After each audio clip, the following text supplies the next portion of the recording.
Olá, hoje é quinta-feira, dia 16 de novembro de 2017. A gente começa o programa de hoje com a constatação de que o bravo Gedel Vieira Lima perdeu uma parte significativa da sua coragem. E eu digo isso por quê? Porque os advogados de Gedel Vieira Lima pediram para que ele não tenha que enfrentar o juiz Sérgio Moro. O pedido dos advogados é que ele continue lá no STF, que a gente sabe que é o tribunal da impunidade nesse país. E outra, ele quer que o processo continue paralisado, como está paralisado do presidente Michel Temer. Isso porque é um processo só, aquela história do quadrilhão do PMDB. Envolve o presidente Michel Temer, que os deputados decidiram absolver, mas adiar o processo dele, para que ele só seja investigado depois de deixar a presidência da República. Envolve os ministros Moreira Franco e Eliseu Padilha, além de Henrique Eduardo Alves, que, igual a Gedel, está preso. Essa estratégia, por sinal, de deixar o processo todo como se fosse um só e parado no STF até o fim do mandato, é também a estratégia dos advogados de Michel Temer, porque o receio dele é que o processo andando lá na primeira instância, na mão do Sérgio Moro, acabe resvalando nele, é claro. O maior problema de Gedel mesmo é ter perdido o foro privilegiado. A gente sabe que essa é a grande garantia da impunidade nesse país e que atinge, abrange e abraça um bocado, muitos, milhares de políticos país afora. Acontece que o Gedel perdeu o foro privilegiado porque ele não é mais deputado, ele não é mais ministro. E não é mais ministro porque se precipitou naquele caso de querer forçar a autorização para a construção de um prédio com um tamanho maior do que o permitido numa área tombada pelo patrimônio histórico em Salvador. Não fosse essa pretensão e essa petulância típicas do Gedel Vieira Lima, ele hoje não estaria sujeito a ir parar nas mãos do juiz Sérgio Moro, onde ele tem garantia de condenação. Gedel Vieira Lima é um rosto muito conhecido, mas hoje, mais conhecido ainda do que o rosto dele, é essa foto com caixas e malas de dinheiro. A maior apreensão de dinheiro já realizada pela Polícia Federal em toda a história do Brasil, num apartamento que estava emprestado a Gedel Vieira Lima. Se não fosse o caso do edifício Lavi em Salvador, o Gedel Vieira Lima estaria com a sua impunidade garantida.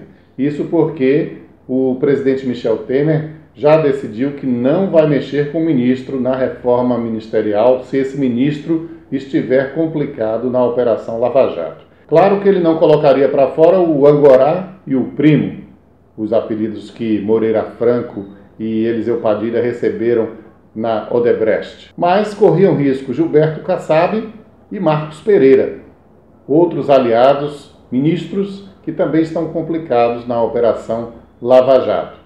Se saíssem do ministério, iriam parar na primeira instância, eventualmente nas mãos do perigoso Sérgio Moro.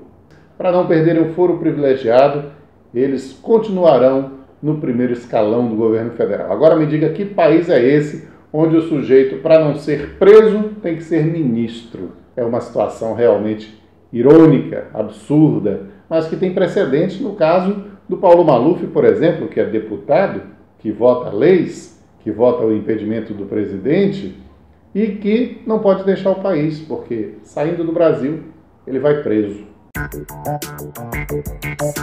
Uma manobra da bancada evangélica abriu caminho para proibir, em qualquer caso, em qualquer circunstância, o aborto no Brasil.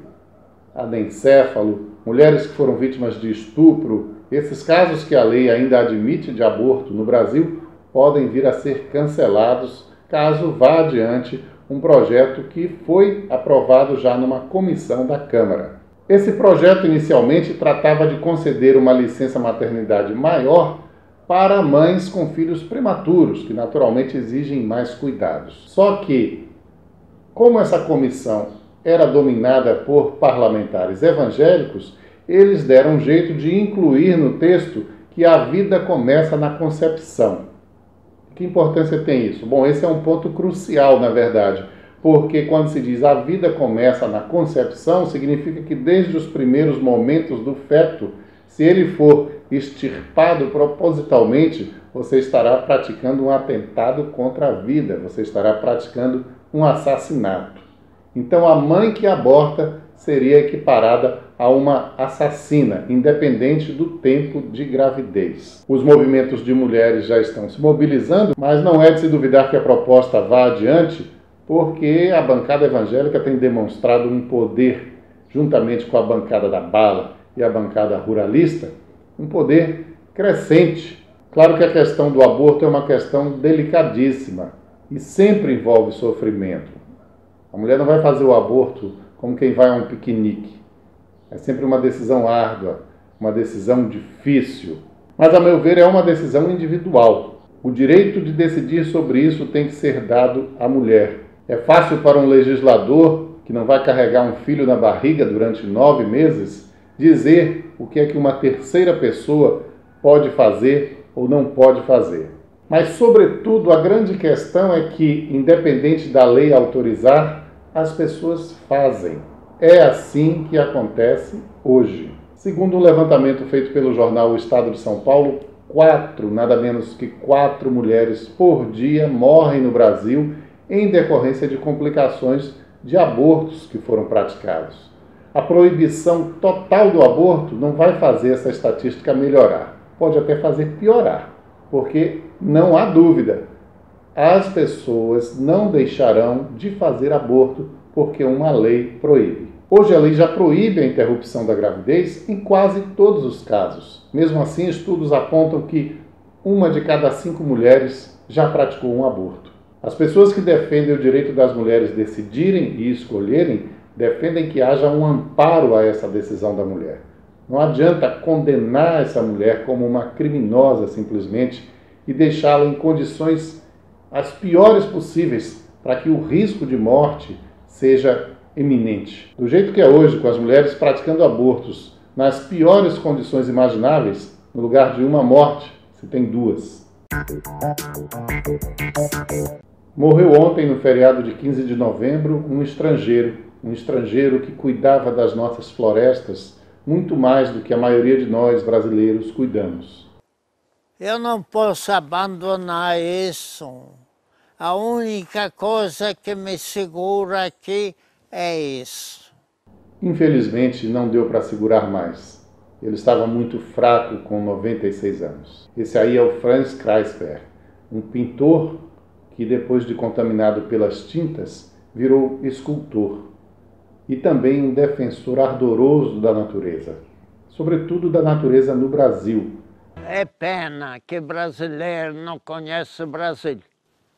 É pena que o brasileiro não conhece o Franz Kreisberg.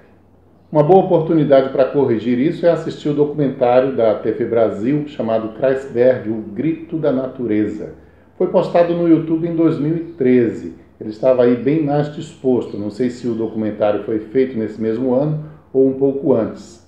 Em 1964, Kreisberg fez suas primeiras esculturas com madeiras mortas. Realizou diversas viagens à Amazônia, documentando os desmatamentos. Recolhia materiais para suas obras.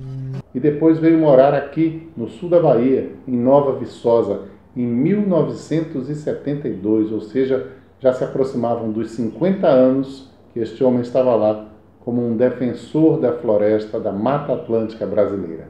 Na década de 1970, ganhou projeção internacional com suas esculturas de madeira calcinada. Essa natureza destruída, essas árvores queimadas, voltava a ter significado, voltava a ter algum sentido pelas mãos do Kreisberg, que transformava tudo em obra de arte.